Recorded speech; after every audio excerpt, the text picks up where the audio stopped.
मेरे खुशाब के नौजवानों, अब मैं आपको एक मैं बात कहना चाहता हूं, गौर से सुने और सामने बस बड़े गौर से सुने। अभी बर्तानिया के प्राइम मिनिस्टर को उसकी अपनी जमात ने उसको बरतरफ कर दिया, हटा दिया। गौर से मेरी बात सुने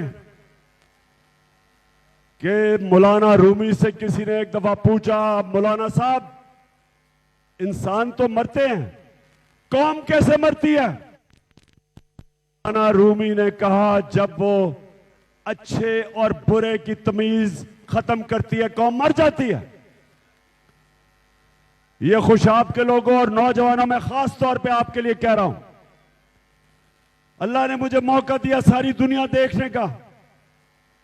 मैंने दुनिया में वो मुल्क देखे वसाइल के बावजूद गरीब, गुर्बत, और मैंने वो मुल्क देखे, स्विट्जरलैंड मैंने देखा, वसाइल ना होने के बावजूद दुनिया का सबसे खुशहाल मुल्क है। फर्क क्या? फर्क वो है जो मेरे नबी मोहम्मद सल्लल्लाहु अलैहि वसल्लम ने आज से तकरीबन 1500 साल पहले कह दिया। उन्होंने दो चीजें कही। उन्होंने कहा, जो कौम ताकतवर डाकुओं को नहीं पकड़ती और छोटे चोरों को जेलों में डालती है, वो कौम तबाह हो जाती है।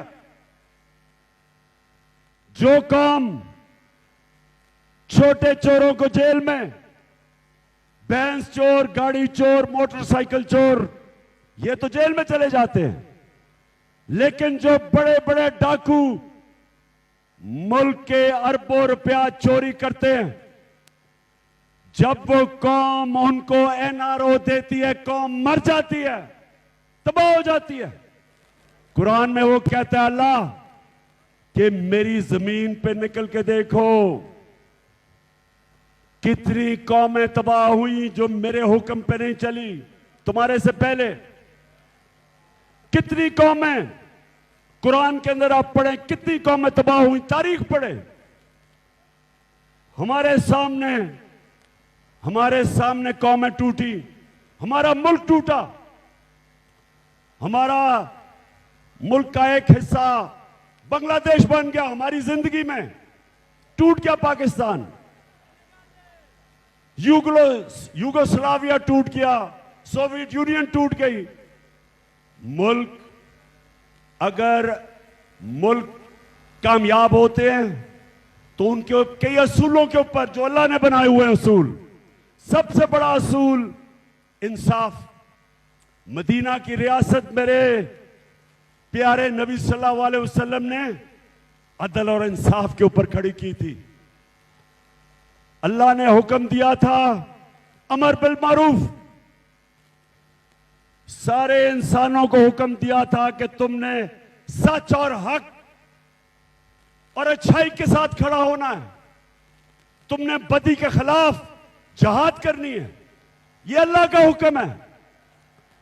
तो जब मेरे खुशाब के बाशऊर शहरियों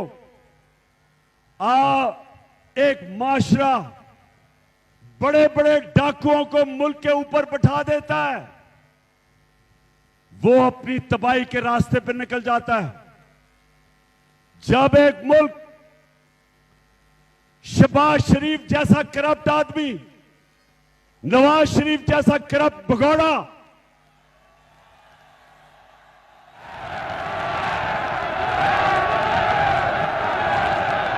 आसिफ सरदारी जो 30 साल से मुल्क को लूट रहा है, और फजल रहमान जो बात इस्लाम की करता है और अपना जमीर डीजल के परमिट पे बेचता है, जब ये लोग एक मुल्क के ऊपर क़यादत में आ जाते हैं तो मेरे खुशाब के लोगों, मेरे बहनों, मेरे भाइयों, मेरे बच्चों, ये याद रखें, वो मुल्क की तबाही, मुल्क की बर्बादी, वो मुल्क फनाई तबाही की तरफ जाता है। इसलिए मैं जो आपके पास यहां आया हूं, सिर्फ आपको एक चीज बताने के लिए कि ये जो इलेक्शन है, ये ज़िमनी इलेक्शन नहीं है।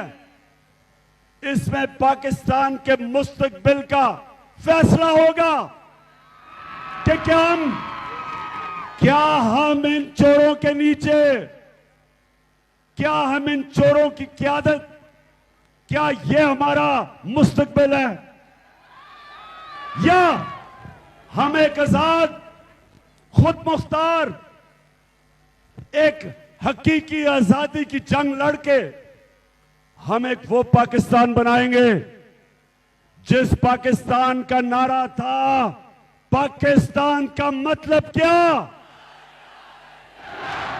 और मेरा तेरा रिश्ता क्या।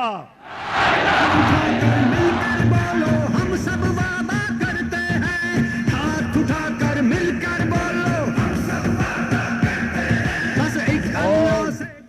और ला इलाहा इल्लल्लाह का मतलब कि अल्लाह कोई नहीं है खुदा तेरे सिवा, किसी के सामने नहीं एक मुसलमान झुकता। और सिर्फ हम इसको शिर्क ना समझें कि मूर्तियों के सामने ना झुकना, मिट्टी के बुतों के सामने ना झुकना, सिर्फ ये शिर्क नहीं, कोई भी जो अल्लाह के रास्ते, किसी के सामने भी आप झुकेंगे। सबसे बड़ा बुत खौफ का बुत है। खौफ की वजह से, खौफ की बुत की पूजा करने की वजह से इंसान गुलाम बन जाता है।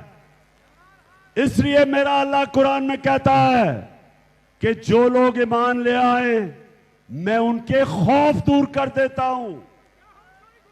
ला इलाहा इल्लल्लाह इंसान को गैरत देता है, गैरत देता है कि मैं अल्लाह किसी के सामने नहीं झुकूंगा।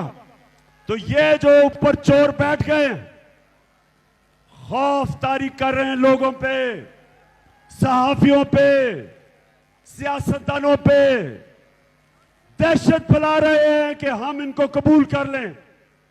सुन लो शहबाज शरीफ चेरी ब्लॉसम,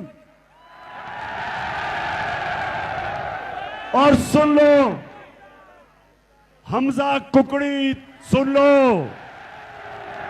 जरदारी, तुम जुल्म करने वाले सिंध के लोगों के ऊपर जालिम आदमी, तुम भी कान खोल के सुन लो, और डीजल तुम भी सुन लो।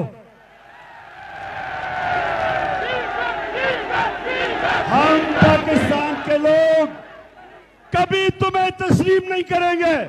नाम मंजूर, नाम